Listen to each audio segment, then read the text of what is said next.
안녕하세요.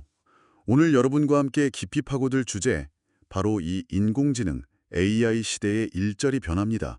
저희가 받은 여러 자료들, 옥스퍼드 대학, 세계경제포럼, 또 한국고용정보원 자료들을 좀 바탕으로 해서요. AI가 우리 일과 미래에 어떤 영향을 줄지 그 핵심을 좀 짚어보려고 합니다. 네, 안녕하세요. 그 다양한 연구 결과들을 쭉 모아보니까요. 이게 단순히 어떤 직업이 사라진다, 이런 예측을 넘어서, 일의 본질 자체가 어떻게 변하고 있나, 그 큰 그림을 좀 볼 수 있겠더라고요. 오늘 그 변화의 진짜 의미를 좀 함께 탐색해보면 좋겠습니다. 네, 사실 가장 먼저 드는 생각은 역시 좀 불안감이죠. AI가 정말 우리 일자리를 다 가져가는 거 아니냐, 이런 예측들. 이게 정말 현실성이 있는 걸까요? 2013년 옥스퍼드 연구에선 미국 일자리 47%, 일본 노무라 연구소는 거의 절반 가까이 49%가 대체될 수 있다 봤고, 우리나라 그 한국고용정보원 분석도 보면 국내 직업 상당수가 자동화 위험에 노출되어 있다 그랬잖아요. 네, 맞아요. 특히 텔레마케터나 회계사무원, 또 콘크리트 공 같이 좀 반복적이거나 정교함이 덜 필요한 일들, 이런 게 위험하다. 딱 지목됐고요. 네, 그런 분석들이 실제로 많습니다. 특히 그 말씀하신 데이터 입력이라든지 단순 계산, 또 정형화된 서비스 직무 같은 것들, 이런 게 자동화 가능성이 높게 나타나죠. 근데 또 흥미로운 지점은요, 모든 전문가가 다 그렇게 보는 건 아니라는 거예요. 아, 그래요? 네, 예를 들어 MIT 연구팀 같은 경우는 그 기술 도입의 어떤 경제성이나 사회적인 수용성, 이런 것까지 고려하면 변화가 생각보다 점진적일 수 있다. 이런 시각도 있거든요. 속도가 좀 다를 수 있다. 그렇죠. 그리고 AI가 인간을 완전히 대체하기보다는 뭐랄까, 인간의 능력을 증강시키는 그런 보조적인 역할을 할 가능성도 계속 나오고 있어요. 아, 보조 역할이요? 네. 예를 들면 판사가 AI 분석 결과를 첨구는 하되 최종 판결은 직접 내리는 것처럼요. 인간의 역할이 여전히 중요한 거죠. 그렇군요. AI를 그럼 대체자가 아니라 협력자로 볼 수도 있다. 이런 관점이네요. 그럼 이런 변화 속에서 새롭게 기회가 열리는 분야는 어떤 게 있을까요? 네. 그 부분이 중요하죠. WEF, 그 세계경제포럼 2023년 보고서를 보면요. 앞으로 한 5년, 그 사이에 AI나 머신러닝 전문가, 이런 쪽 수요는 당연히 늘고요. 네네, 기술 쪽은 역시 그렇죠. 그리고 좀 흥미로운 게 지속가능성 전문가라는 직업이에요. 지속 가능성 전문가요. 구체적으로 어떤 일을 하죠? 기업의 환경적, 사회적 영향을 관리하고 개선하는, 요즘 ESG 경영 중요하잖아요. 그런 맥락의 역할이죠. 그리고 비즈니스 인텔리전스 분석가, 정보보안 전문가, 빅데이터 전문가, 이런 직업들 수요가 아주 폭발적으로 늘어날 걸로 예상하더라고요. 아, 데이터 관련 직무들이 정말 중요해지는군요. 네. 그리고 또 한편으로는 그 창의성이 핵심인 일들 있잖아요. 네, 예술가나 작곡가 같은. 맞습니다. 그런 분야나 아니면 인간적인 공감, 소통이 중요한 상담사, 교사 같은 직업들. 이런 건 AI가 좀 넘보기 어려운 영역으로 보고 있고요.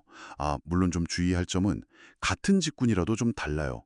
예를 들어 간호사는 대체 어렵다 보는데 간호조무사는 또 위험군이라는 분석도 있거든요. 아, 같은 간호 분야라도 직무 내용에 따라 다르군요. 네.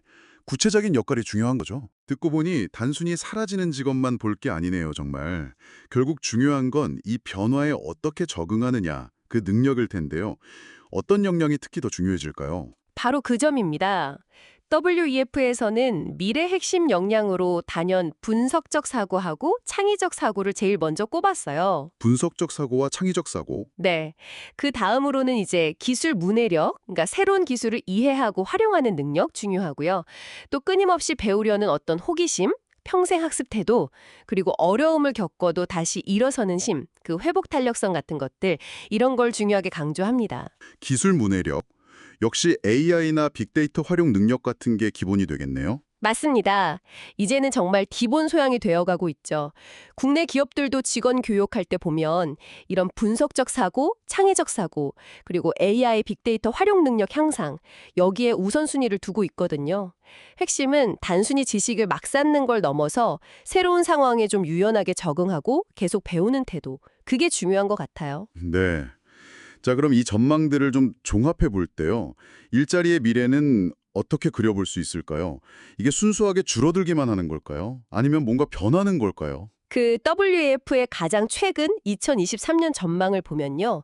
향후 5년간 전 세계적으로 한 8,300만 개 일자리가 사라지고 반면에 6,900만 개가 새로 생겨날 거다 이렇게 예측을 해요. 아, 그럼 순수하게 보면 줄어드는 거네요. 한 1,400만 개 정도? 네, 개선상으로는 그렇죠. 이게 이전 예측보다는 신규 창출 규모가 약간 줄어든 면이 있긴 해요.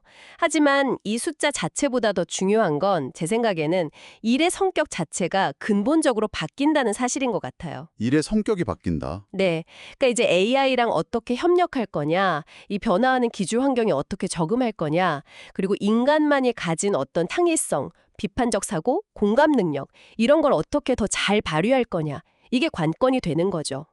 실제 국내 직장인들 대상으로 한 조사에서도 한 65.9%, 거의 3분의 2 정도가 AI로 인한 직무 변화를 예상하고 있다고 답했거든요. 그렇군요. 변화는 이미 우리 곁에 와 있는 거네요. 네, 맞습니다. AI 시대의 일자리 변화? 이걸 그냥 막연하게 두려워하기보다는 이 변화의 파도를 잘 읽고 좀 능동적으로 올라타는 뭐랄까 서핑 같은 자세, 그런 게 필요해 보입니다. 오늘 저희가 함께 나눈 이야기들이 여러분 각자의 미래를 준비하시는데 좀 작은 등대라도 되었으면 하는 바람입니다. 네, 마지막으로 여러분께 이런 질문을 한번 던져보고 싶습니다.